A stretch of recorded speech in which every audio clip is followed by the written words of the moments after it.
મને તમે એમ જવાબ આપો કે ચૈતર વસાવાને ધારાસભ્ય કોણે બનાવ્યા? લોકોએ કે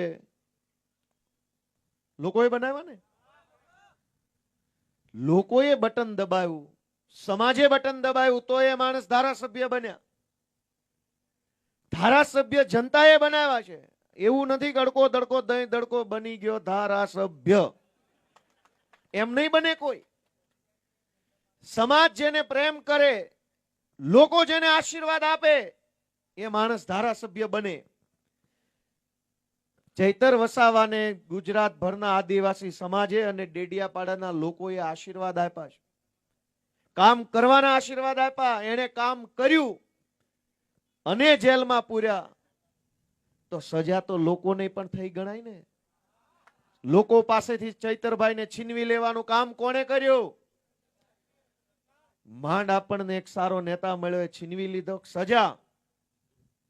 અને સજાની મજા પણ જો કે આ ભાજપ વાળા ખુલ્લેઆમ ટીવીમાં એમ બોલે છે કે ચૈતર વસાવા ભાજપમાં જોડાઈ જાય તો હમણાં બહાર આવી જાય.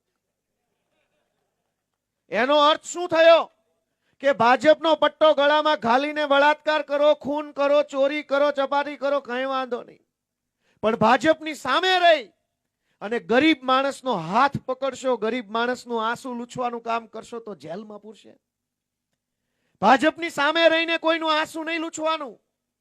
ભાજપમાં જોડાઈને કરો બળાત્કાર તો તરત જ તે હર્ષ સંઘવી શાબાશી આપશે, બહુ શાનદાર કામ કિયા.